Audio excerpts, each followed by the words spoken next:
Hello, Facebook and YouTube family. Welcome back to Minding My Mental Health. I am Tenitria Williams. I'm so excited to be joining you today. Before we get started, I'm going to go ahead and share this video to a couple of my pages, to some groups I belong to, and I'm asking you to do the same thing. If you are watching us live, you know what I want you to do. I want you to hashtag live and let us know where you're watching from. You'll know you're watching live because it will have the word live at the top. If you are watching the replay, however, hashtag replay and let me know where you're watching from. Share this video, tag this video. Typically, I'm talking to a specific guest, and today it's just me. You got me teaching today. But this is one of those topics that's going to help you across the board. So tag all your friends, all your family, share it to your groups. That's what I'm going to do. So give me just a couple of moments to share the broadcast.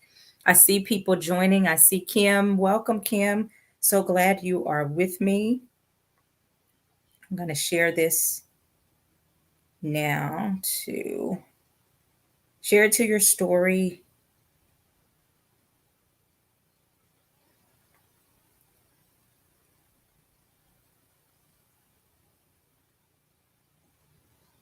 Okay. I think we're good. All right, all right. So again, welcome everybody. Welcome, welcome, welcome. If you have any comments or questions, please feel free to put those in the comment section. Again, if you have comments or questions, let us know.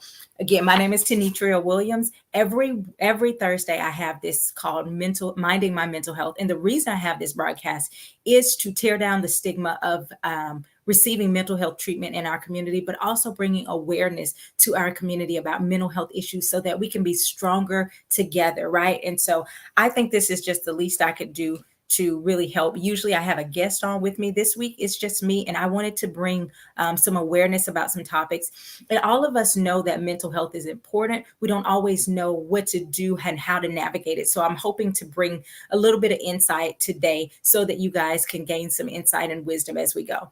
So as I said on the post, today we are talking about how childhood or our childhood issues can impact our relationships as adults. And so let's get into this. Specifically today, we're actually going to be talking attachment styles. If you've ever heard of attachment styles, let me know. But specifically, that's what we're going to be working on, attachment styles and how they impact our relationships as we go. So what are attachment styles? They are basically how we bond with our caregiver and our environment. So attachment styles are how we bond or connect with our caregivers as infants and babies and little ones, and then how we bond with our environment, right? And how those attachments shape the foundation of how we navigate our life or our relationships. So this is going to be really good. If you have time or space, if you have notepad and pen and paper, this is one of those things you'll probably actually want to take a couple notes because you're going to learn a lot. I promise you, you're going to learn some stuff. You're going to grow. You're going to get some insight. You're going to have some aha moments. When you have those aha moments, make sure that you put them in the comment section. Make sure that you make note of it. Tag, share. We're gonna really jump into this. So okay, so there are 4 types of attachment styles, right?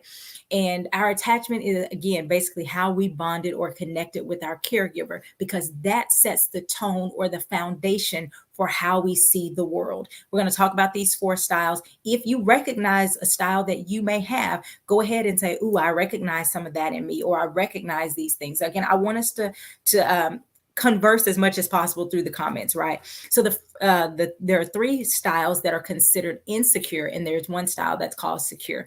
So secure attachment is obviously a strong bond, and then those other insecure attachments, and those are called avoidant, anxious, and disorganized attachment styles. And as we get into this, again, you're going to start getting some insight about yourself, others that you may know, and how and why we can be better. So the first 3 styles are considered insecure. That's when a child realizes they cannot count on their environment or their caregivers. A secure attachment is when a child realizes they can count on their their primary caregiver to meet their needs. They typically develop in a secure attachment. This is why it's so important that when babies are infants, we actually attend to their needs. If you have been around babies, you've probably heard people say things like, "Don't pick that baby up all the time; you're going to spoil them." Well, when a child is newly born, like a newborn, and we're talking about those first few weeks and months and a part of their life, it actually is important that you do those things. Why? Because that child needs to know, if I have a need, there is going to be somebody here that can actually meet that need. And it sounds really crazy, but this is the foundation of that child saying, can I trust my environment? When I cry, because that's all that child knows to do. When I cry, is someone going to be here to give me food? Is someone going to be here to give me comfort? Is someone going to be here to provide for those needs? So it's actually really important, especially though during those foundational months and weeks when a child is born, that we attend to their needs very consistently. Why? Because we are helping that child to understand that this is an environment in which they can trust and in which they are safe. I know that, again, as they get older, we begin to say, okay, we want them to understand, that it's okay for these things to happen. We want them to develop more independence as they get older. But when you're talking about an infant, you really want to make sure that you are really attuned and being attentive to that child. Okay, so it says people will often say things like, "You're gonna spoil that baby," right? But then someone else typically will say, "You can't spoil a baby."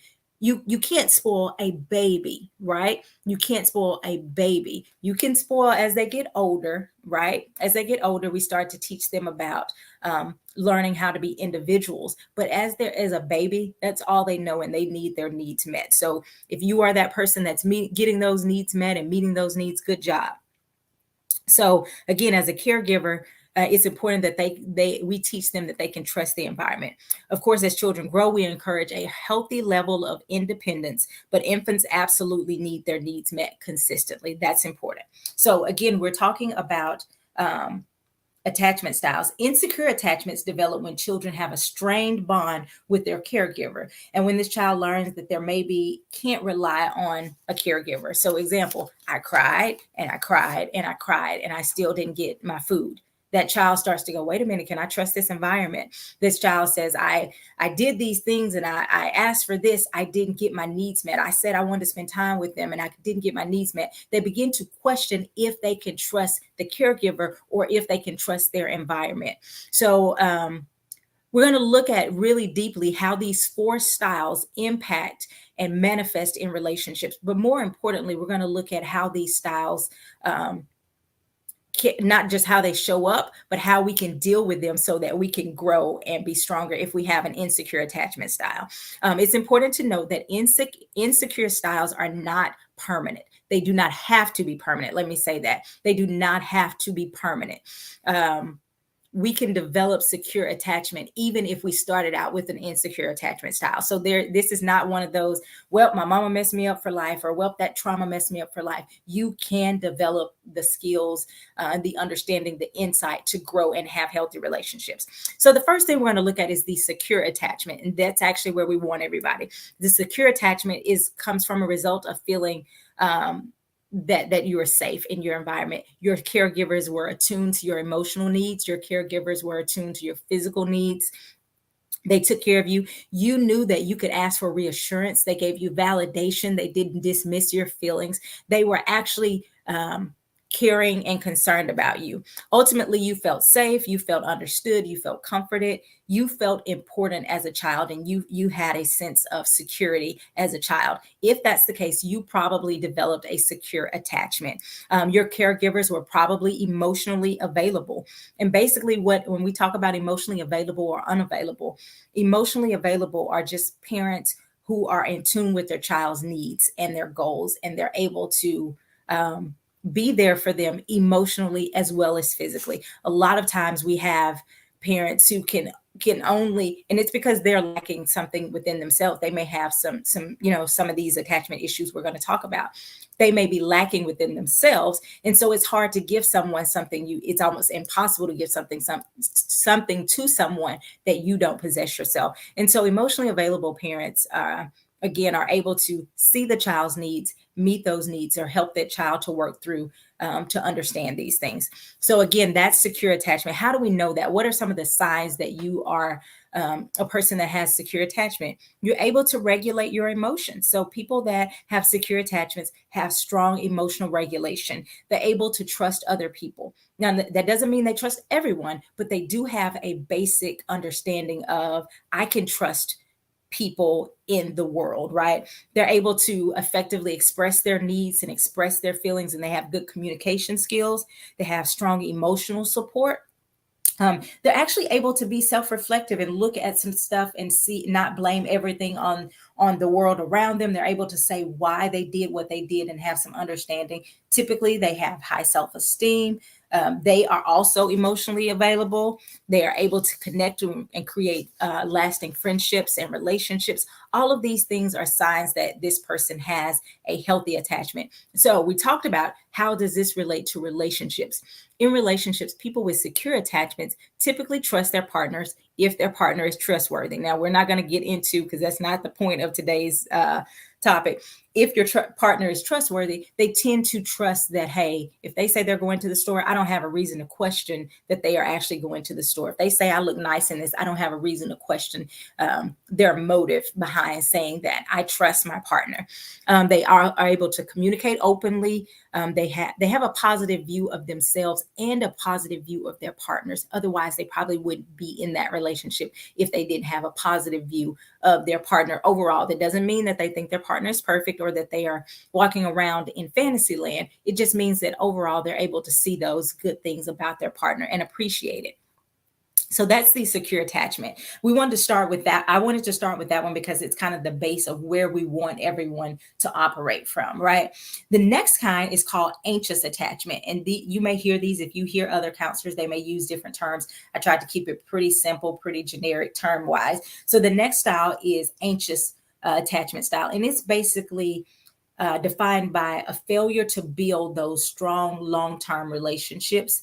And it's often as a result of caregivers kind of being emotionally distant and not being there. Doesn't mean that we're not physically there. They may have physically provided all of their physical needs, but emotionally someone was unavailable. And so those children begin to feel kind of anxious, and they don't know really how to deal with those feelings of what seems to them, it feels like rejection or abandonment. So a lot of times these caregivers have left that child to fend for themselves. They're expecting them to be too independent at too young of a stage or age. Maybe they get in trouble for asking for their needs. So if the child is asking for something, maybe they get in big trouble for asking for kind of those basic things, those emotional needs. The child says, "Can I have a hug?" And they get in trouble for asking for a hug. They get in trouble for doing some of the basic things that we see and hear. And it's not always that these parents are bad people. Sometimes it is just life is so in the way, or again, they have their own attachment issues. Some of the avoidant parenting or attachment styles that comes from parenting is just outright neglect. So again, sometimes it's just outright neglect. But there are other times when the parents are simply busy, kind of preoccupied with work. They're maybe not as interested. The kid wants to play this one game that the parent doesn't want to play, and the kid's always saying, "Let's play this game," and the mom's like, "No, I don't want to do that. I don't want to do that." But the kid can begin to think, "Wow, they don't care about me," right? And so sometimes it's flat out neglect. Other times it is really more of just a kind of dismissiveness where the kid starts to feel like they're not as important, they're not as valued.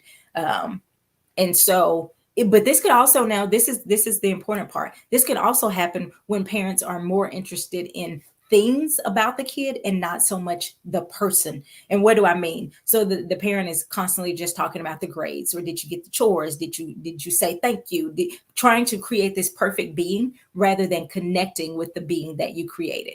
That's really important. When you're talking about this type of style, oftentimes the parents, they're trying to create the right behavior and they forget about the actual person. And so they're going, you're not going to miss practice. You're going to do this perfectly. You're going to do this. And they're so demanding on the task that they forget about, hey, how's my child feeling in this moment? And that can create some attachment issues. Again, this is not a session for us to bash parents, right? This is not. In fact, we are actually kind of going through, in our household, we have two two daughters, and one is 8 and one just turned 9, so really close in age, right? And so we're trying to teach them to be independent. Also, they have activities, and so constantly there are times when we feel like we're saying, okay, hurry up and do this. You got to go to practice. Okay, you have to do this. Make sure you do this. Pick your clothes up. Do that. And we're constantly doing that. But we also try to make sure that we take time to say, let's spend a little bit of time with them talking to this person. Tell me about how that felt. Let's go out. Let's have some time. And maybe it's just a little, we're playing a game together, or maybe you're telling me about your day that maybe I really don't care about that game, but because I care about this person, I'm going to listen to it, and I'm going to be attentive, and I'm going to give them my energy and my focus. And so we're not saying that all of this is, again, a bashing session for parents. It's about for us to be aware of how we interact, but also more importantly, for us to see as adults how some of this stuff could have impacted us and how it shows up in our life. So this attachment style, and it's the avoidant attachment style, it can result in children being super independent. Of course, you can imagine that, right? Because the parents didn't really engage a lot, and so those children are super independent, which by itself doesn't sound like a necessarily bad thing, but we're going to talk about how it can show up in relationships. They don't rely on anybody for support or care.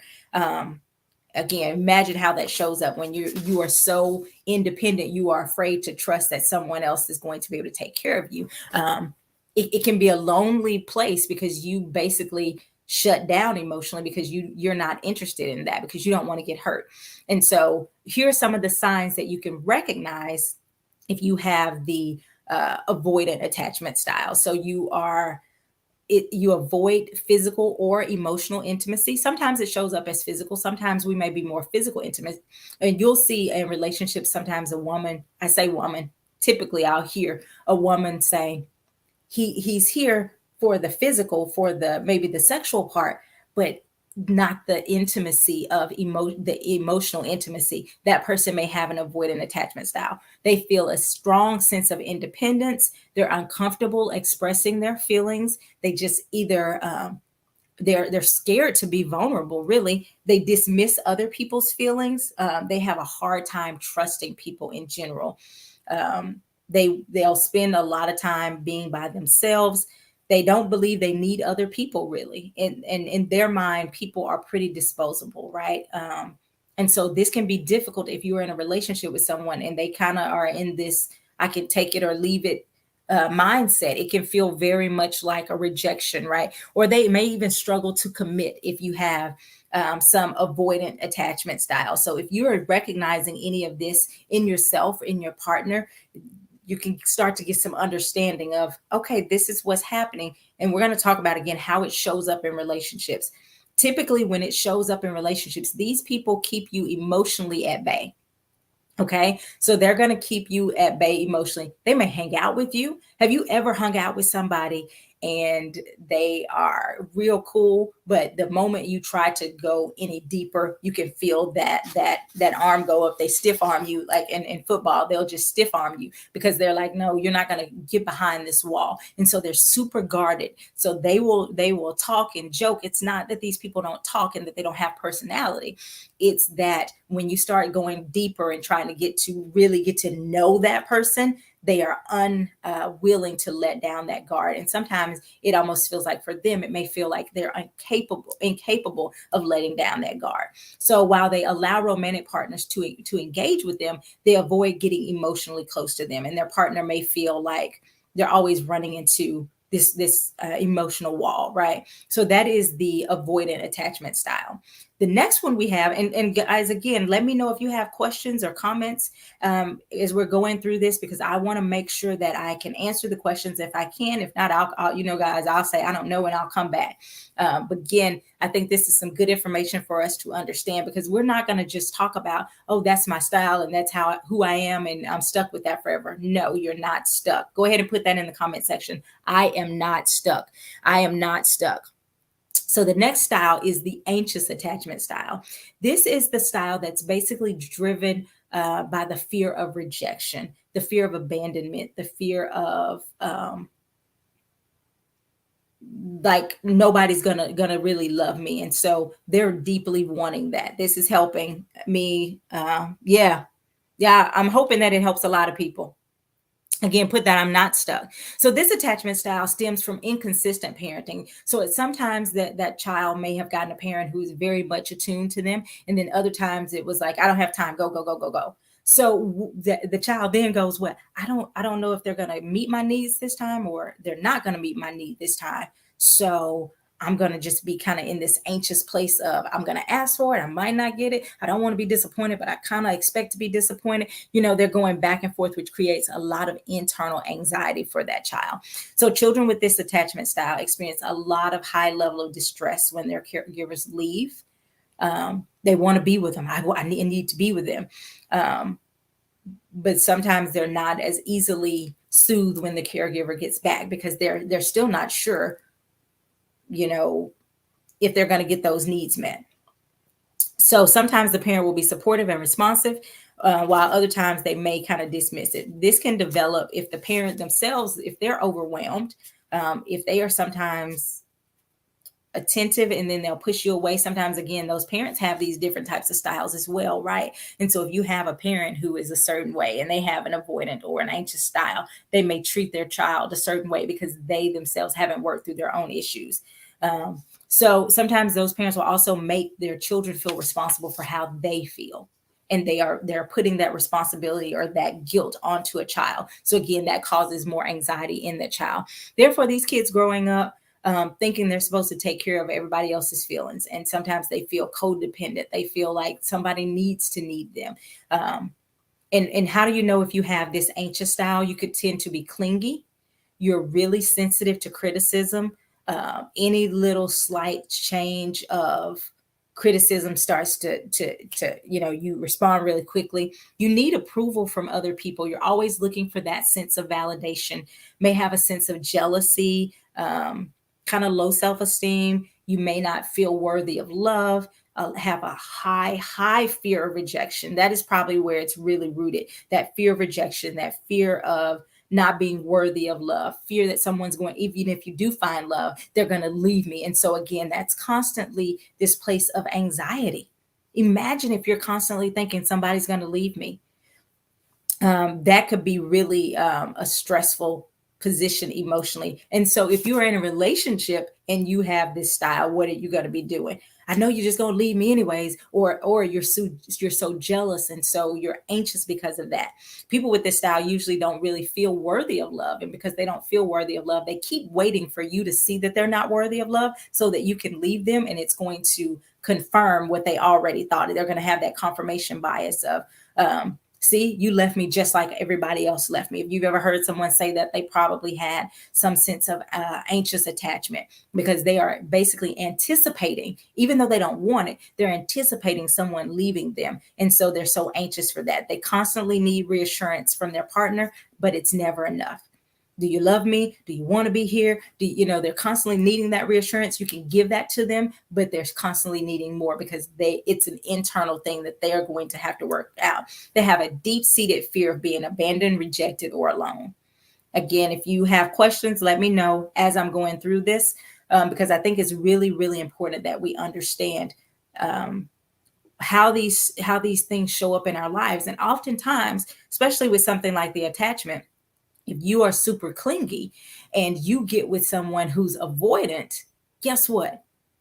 They're going to be avoiding you at all costs because you're trying to get so deep emotionally so quickly, and you're going to feel rejected because they're afraid to let their guard down. So it may not necessarily be you, but it can cause these cycles of, so this one person justifies why they don't let people get too close, because they're saying,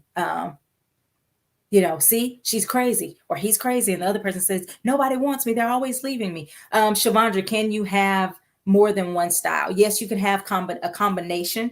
This next style we're going to talk about actually is a mixture of two styles. And we're going to talk about kind of that mixture. This next style is basically the disorganized attachment style. And it is a mixture of the avoidant and the anxiety or anxious attachment style. it stems from extreme inconsistent behavior. So they have difficulty trusting other people. It's a mix of the, again, anxious and avoidant. They truly want to be close to somebody. They do. They really want a relationship, but they are also terrified of being in a relationship. So imagine you want something so bad, but you're so terrified of having it and losing it that you push it away. Now, think about the emotional turmoil that that would do internally. I want this relationship. I want it so badly. At the same time, I'm going to keep you at bay because I'm scared you're going to reject me. What if one parent was one style and the other parent was a different style? Do you end up being more like the parent who was most engaged? It really kind of depends, Shavandra. Most likely, if you would probably be more influenced by the parent who was most engaged. However, you could have a situation. For example, I remember a client saying she lost her parent at, oh gosh, I want to say about 18 months, around 2 years old. And she didn't recognize what had happened to her as a result of losing that parent at that age until she was a lot older, had a situation where she saw how a kid reacted around that age when they saw their dad. And she went, oh my gosh, at 18 months, I was very aware of who my dad was, and I was aware that he was no longer around, and that impacted her. And so, even though she had a mom who was attending to her needs on a day to day basis, the absence of her father immediately or abruptly like that did have a huge impact. And so, yeah, you could have a little bit of a sense of attachment, a sense of security in one area, but still have a sense of fear or abandonment in another area. And the thing about this stuff is oftentimes it can happen at such a young age. When someone asks you about it, you don't know to process it because you can't even remember it, or you can't even clearly articulate it. If you have children who are possibly in the foster care system and they could have been adopted at 2 or 3 years old, and so people will look and say, from 2 years old to here, you've had a mom who was consistent, or you've had parents who loved you and did these things, but those first 2 or 3 years of their life, they did not form that sense of attachment. And so it can take them a while to begin to say, hey, I can trust people, I can do those things, and it still can show up in their life. That's a really good question. But again, we're not stuck. That's the beautiful thing. So just because something happened to you, a trauma, and I related a lot of this to caregiving, but it doesn't always have to be about caregiving. You could have experienced a trauma at some point that then made you question the security of your life, or the safety and the foundation. And so, again, this is not always just a parenting issue, although obviously parents have a huge impact. We have a huge impact on our children. Now, let's talk more about this disorganized topic. The disorganized style can come from childhood trauma, neglect, or abuse. This is kind of more, you start to see more emotional disturbance when you're talking with the disorganized. So they fear their parents, but their parents are also the same source of safety. Okay, so does that make sense? So the parent, and I'm not talking about you have to discipline your kid if they have a healthy level of respect for you. We're not talking about that. We're talking about maybe you abuse that child, but then maybe you also play with this kid, and so they're going, I don't really know who I'm going to get. I'm scared of dad, I'm scared of mom, but also I love and I adore mom. And so you kind of go back and forth. So children can be super confused by this type of extreme behavior. Caregivers are inconsistent. They are often the source of comfort and the source of pain or fear. And so the signs of this disorganized style is they fear rejection. They struggle with emotional regulation. They struggle with managing their own emotions. They have what we call contradictory behavior, which again, I love you. And so it's like, come close to me. I want to be with you all the time. But at the same time, I'm going to push you away. I love you. Come close to me. I can't stand you. And I'm going to criticize you the whole time that you're coming close to me. And so it starts to feel you like, I don't even, do you want me here? Do you not want me here? Because I don't know what to do with this confusion. That's how it begins to show up in those relationships. They have high anxiety. They don't trust people. And again, they have a lot of the signs that you'll see with the anxious and the avoidant. How does it show up in those relationships? Again, they're hard to predict. It's hard to predict. They're super confusing at times because they're inconsistent, because they're distant and clingy. Now imagine you're with someone who's emotionally unavailable yet clingy. That's a hard thing to fathom. They desperately want love, but they also desperately want to be safe, and so they want love, they seek out love, but then they'll also keep you at bay. And so I've heard people go, if you weren't emotionally ready, why did you even approach me? Because they wanted to be in a relationship with you, but they were also terrified. So when this starts to make sense when you go, I don't understand why this person would pursue me to such a degree, then to not even let me in. Because again, they want that connection, but they're terrified of the connection. I hope that's making sense. They believe that they will always be rejected, but they don't avoid intimacy because they want it, right? So they think they're going to be rejected, but they're also going to grab at anything that they can get. They fear not being connected, but also they make sure that they don't get connected.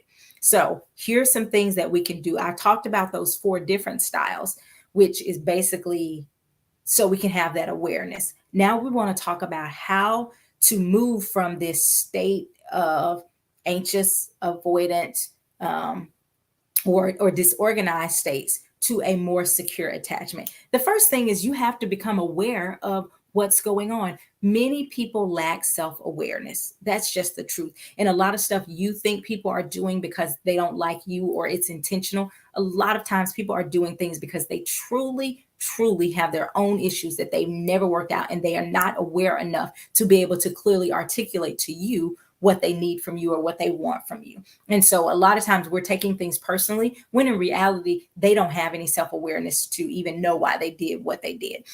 So the first thing is taking that first step is to gain self-awareness. How do you gain self-awareness? Okay, no surprise here. I'm going to say you need to probably get some counseling from somebody who knows how to identify these things. But other ways are identify your attachment style is important. So even as we're going through, if you heard go, you know what, I really do that. I think I have maybe a insecure attachment style, and I need to get that awareness. Let me get some counseling, or let me start to do some self work on myself, right? So being able to identify the attachment style is not enough. You want to make sure that you are able to not just get the insight, but learn behavior so that you can break those patterns and those habits. It often takes counseling to gain some insight, clarity. It takes some awareness. How do you get that awareness? One way to get that awareness is number 2 is to identify your triggers. So the first way we start working on moving from insecure attachment styles to secure attachment styles is to identify the things that set you off, identify your triggers, pay attention to those things, and ask yourself, this is so important. Ask yourself, why did that bother me? Not just that you are bothered, but why did it bother me? And when you ask, why did it bother you? Ask without blaming the other person. Okay, let's see what Shavandra says. People who have been adopted often struggle with being connected while trying. Yes, the feeling of abandonment and not being wanted by a biological parent creates a constant mental struggle. Behaviors in relationships are inconsistent. Yes, absolutely. So those people could very well begin, because again, we don't know before they were adopted what experiences they had. Maybe they had a really secure attachment with a parent and they had a great relationship, and something happened and that parent had to go away, whether that was through death or something, then that still was an abrupt abandonment for that child. And so it's really important that they are able to get some help to work through those things. So the next thing we say, identify the triggers and ask yourself, why does it bother me, without blaming somebody else? It bothered me because it bothered me because and finish that statement. It bothered me because I felt this way. Finish that statement. It bothered me because I was afraid of this. If you say it bothered me because you are probably not going to get any real insight into what's going on with you. Take ownership of identifying things that set you off and why they set you off. It's also important that you learn that you have to be honest and vulnerable with yourself. When we blame other people, it keeps us from being vulnerable with ourselves. And what do I mean?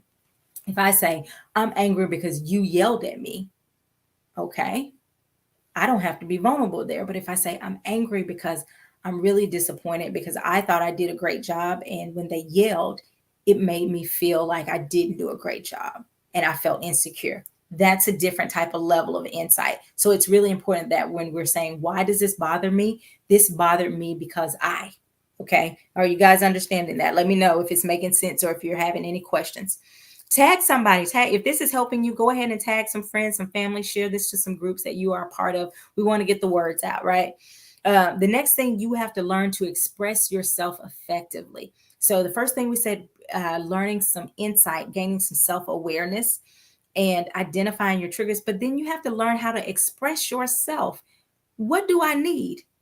What do I want? How am I feeling? This is a part of you being able to express that to somebody else. So again, once you've identified the triggers by paying attention to what sets you off, you are honest with yourself by being vulnerable. You have to express what you need from other people. It's important that you express your thoughts, your feelings, your needs, and that you're able to hear from your partner. This is important. You are able to hear from your partner without getting defensive as they share their thoughts, feelings, and needs.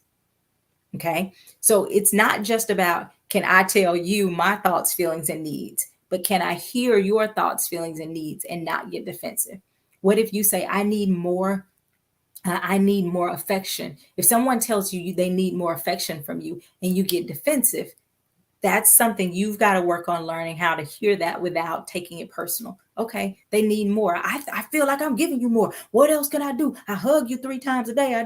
No, they said they need more. So hearing that from, hey, this is not a indictment against my character. It's simply something that they need. How can I meet that need? When you're not self-aware, it's hard to know what you want, need, and how you want to engage. Absolutely. Which is why that first step is so important. You cannot get to the expressing yourself part if you don't know what it is you want. I actually just had a session not too long ago, and someone was saying how they were frustrated with their partner because they were not meeting the need. And I asked what was the need, and they could not articulate it. They just knew it was something missing, but they didn't know what. How can your partner effectively meet your needs if you don't even know what those needs are? So self-awareness is key. The next thing, step number 4. So the first one is to get self-awareness, identify your triggers, learn to express yourself effectively. The next one is learn to regulate your emotions. This is important. Self-awareness and understanding your triggers help you to regulate your emotions, but learning skills to help you calm your nervous system is also very important. So what do I mean? Most people are not in tune to their own bodies.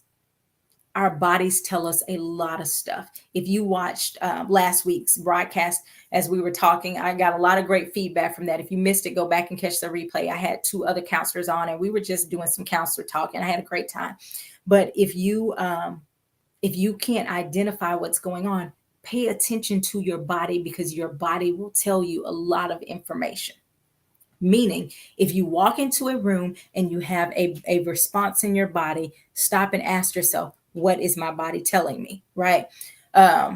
So I can tell you all day long that I am not afraid of snakes. I can say, man, I'm not afraid of snakes. I don't care. I don't care what you do. But if you put me in a room, especially if a small room, and I know the snake is in there, my body is going to have a physical reaction to knowing that that snake is there. That snake does not have to be touching me. That snake does not have to even be thinking about me or being connected or concerned about me at all. Me knowing that the snake is in the room is going to cause a physical reaction in my body.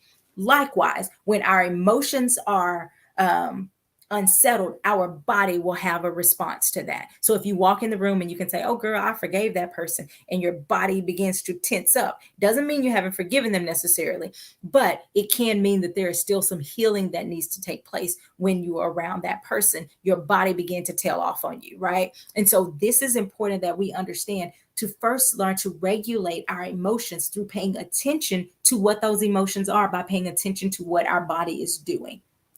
So as your body starts to respond, faster heart rate, sometimes you might get headaches or all of those things. Our body is trying to communicate with us. Don't ignore it. Don't just go, oh, I just got a headache. No, why am I constantly getting these headaches? Why am I constantly being bombarded with these types of feelings and thoughts and in situations, right? Because your body is telling you.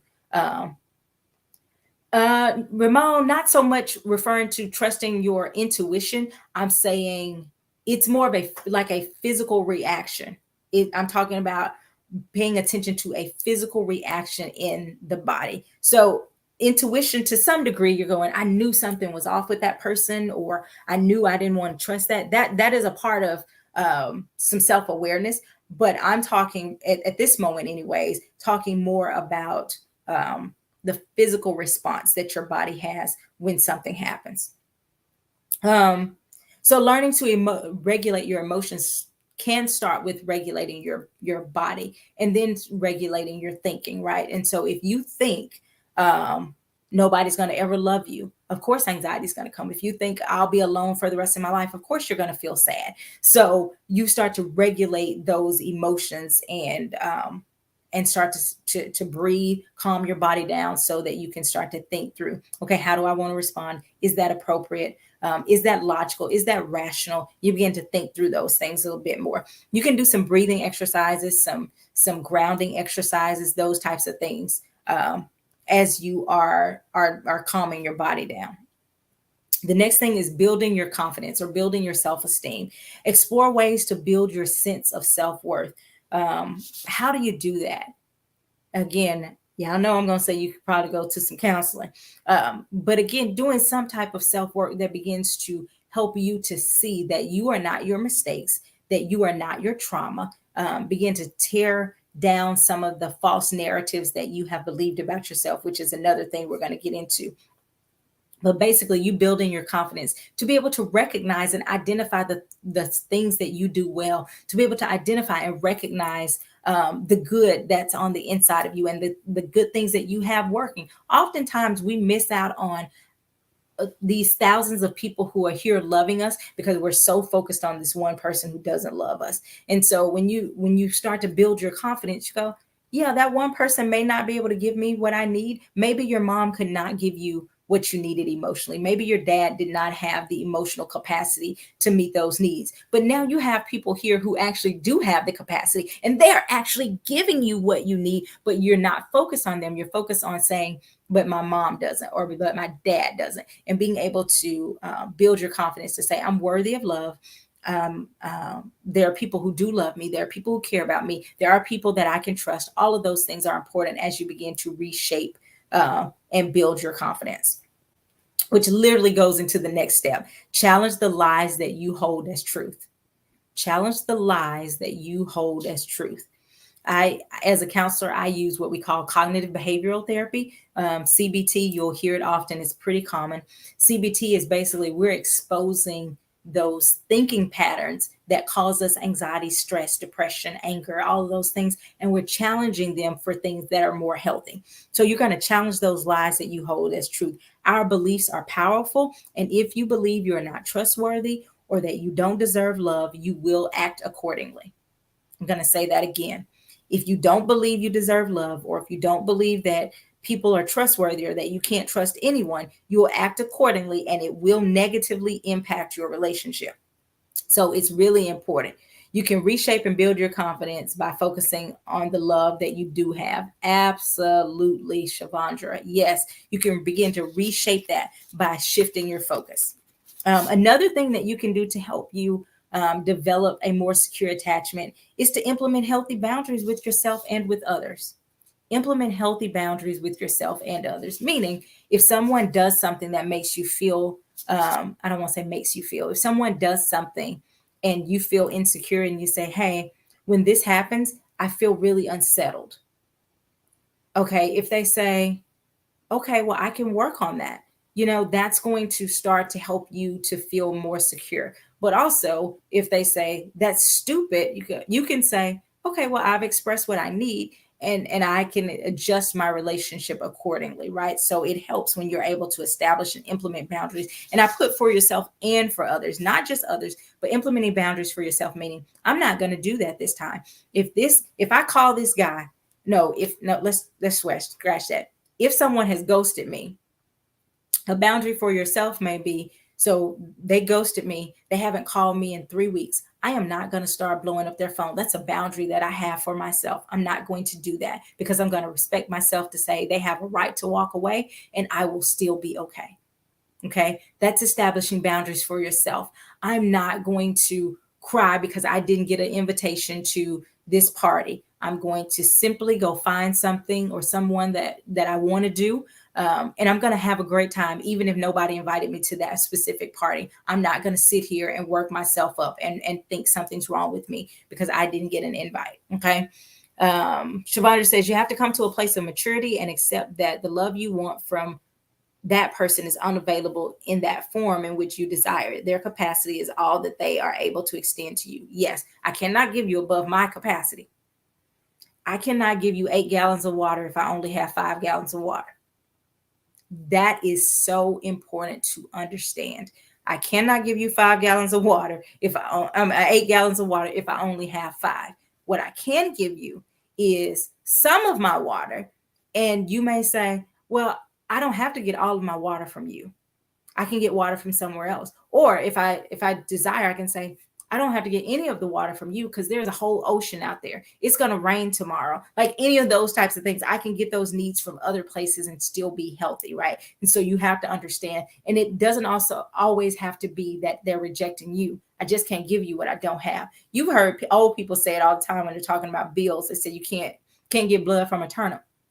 That is the truth. That turnip cannot give you what it does not have. And if I do not have the emotional capacity, I can't give you that. What happens is when we get caught up in what we call the shoulds. And so we say a mom should, a dad should, a brother should, a husband should. And we say, if this particular person doesn't give it to me, I don't want it. As opposed to saying I can still receive my needs being met, even if it doesn't come from that person. And we get caught up with the shoulds because we say someone should be able to do that or should do that. If whether we think they should or they shouldn't, we have to look at what they actually are doing. And that's what's important. If I say, someone should give me flowers every time I see them. My husband should give me flowers every time he sees me. Well, I'm going to be disappointed if that's my belief system, right? I'm going to be super angry if that's my belief system. But if I say, hey, I want flowers every time you see me, number one, I give him the opportunity to say that that's probably an unrealistic expectation. But also I get to say, well, if I want flowers, I can go out and buy some for myself. I don't have to rely on someone else to do that every time either. All right, let's look at the next two before we're going to wrap up here. Again, let me know if this is helping you guys. Let me know. Give me some fire, some hearts, questions, comments in the group. The other thing you want to do to help you move from insecure attachment to secure attachment is choose healthy people. Choose healthy people. Now, this is really important. We often get involved with people who have similar styles that we have, or maybe even opposing styles than what we have, and we feed off of that energy. Okay, we feed off of that.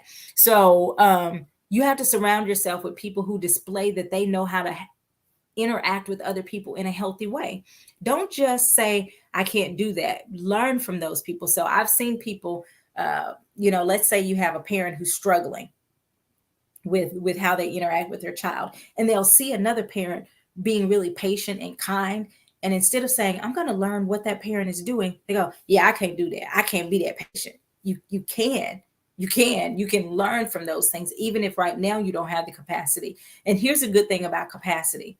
It can be improved or increased, but you have to work on it. So maybe I don't have the capacity for a lot of emotional intelligence, or I don't have a lot of emotional intelligence now.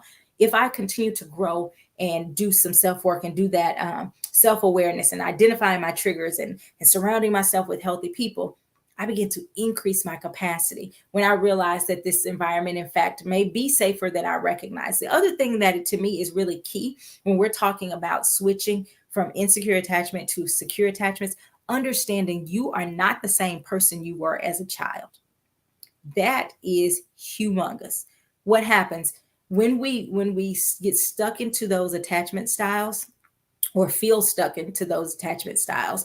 What can happen is we feel like we are still that same 5-year-old that didn't get a hug from mommy, that same 6-year-old that was lacking. And you have to remember, I'm no longer 5. So if I want a hug, mom is not the only person in the house. I can go out and meet and hang out with friends and say, girl, I need a good hug. and your friend can help you with that.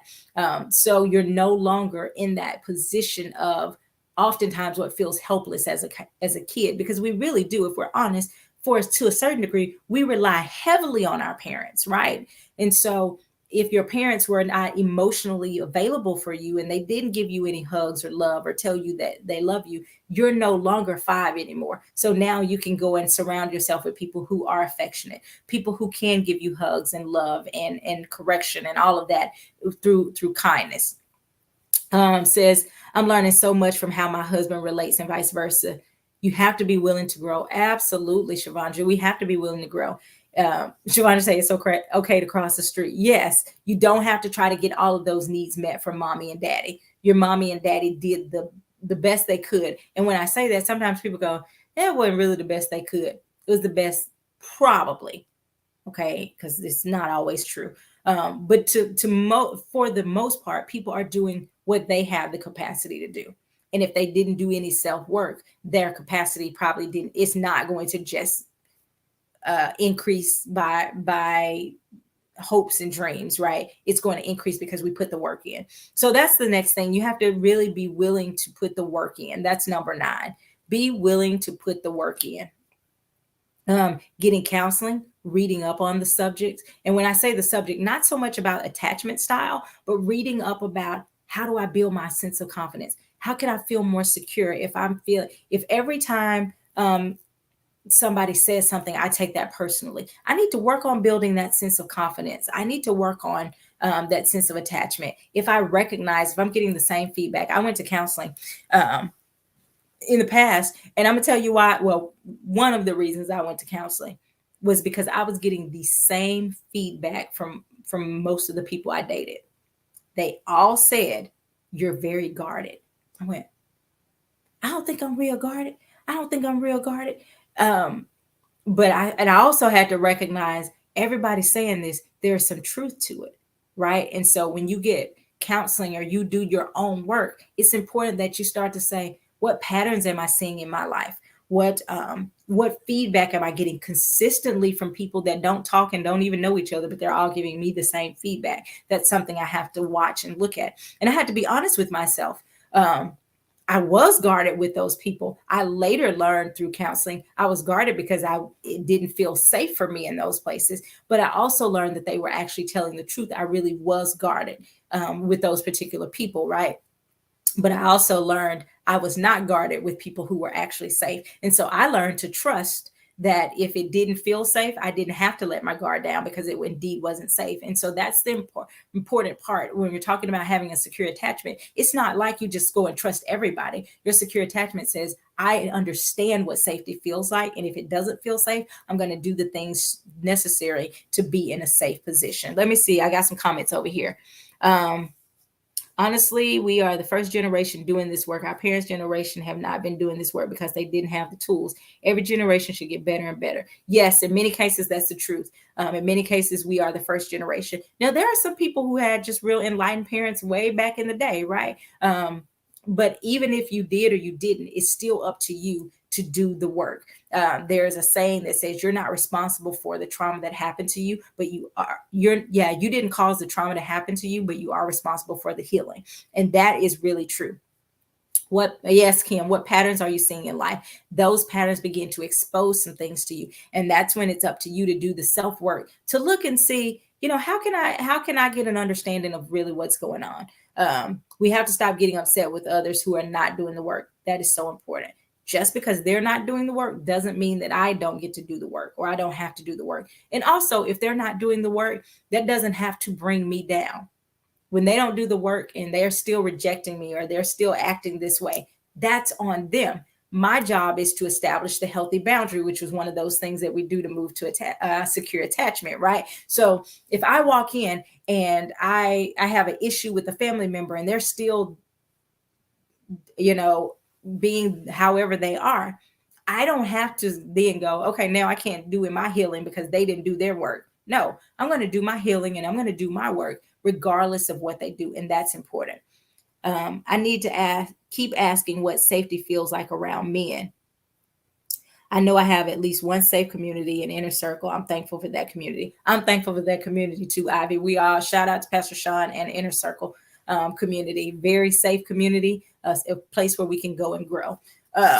But yeah, I think you said, what does safety feel like around men? I think general, you could just have to say, what does safety feel like? Number one, what does that feel like for me? And then exposing yourself to men that you know are safe, not necessarily always around it has to be a romantic situation. Just exposing yourself to safe men can begin to help you to feel more comfortable around, around guys, right? And so if you haven't been around a specific gender, or whatever, maybe you were hurt or rejected or abandoned by a father, you may not feel as safe around men as you do women. So how do you begin to develop that safety? Creating just natural platonic friendships with men who are safe. Again, I keep saying who are safe because everyone is not safe. And safety is not always, when I say safety, I don't mean someone's going to knock you over the head and fight you. Safety can be the emotional safety as well. So we're actually pretty much at the end of this. You guys let me know your thoughts, your feelings on today's topic. Next week we're going to be back with a guest. Actually, this week we were supposed to have a guest and some things fell through, but I'm always excited and honored to be able to come in and just talk, because I like to bring insight. And again, part of the purpose of this broadcast is to bring awareness. And so I wanted to do that today. I hope this helped you guys. If you have questions, inbox me. If you are ready to do the work and you say, I think I kind of want to sign up for some coaching or something like that, you know how to reach me. Inbox me. We can get those things started. Let me know. I'm glad you guys joined. Spread the word. Even though we're about to end it, you can still share. If you think of somebody, go back and tag them later on. We want to get the word out so that people can understand that everything is connected. But the great thing is that we don't have to stay stuck in. So if you recognize that you had some anxious attachment behavior, or some avoidant, or some disorganized, that can be healed. You can be healed, and you can move to a more secure attachment and operate from a really powerful place. I hope you guys enjoyed this. I appreciate you. Join me right back here next week, every Thursday, 12 p.m. Central Standard Time. Also, speaking of community, I have an accountability group, and I don't talk about it much. But if you are interested in the accountability group, it is, we meet monthly, and we are just talking about different things, different topics. And it's a community where, again, there's the accountability piece, but there's also the safety. And so if you say, I think I want to be a part of that, reach out to me. I would love to give you more information on that. Let me know how I can help you. You guys have an amazing Thursday, and I will see you right back here next Thursday. Have a great day.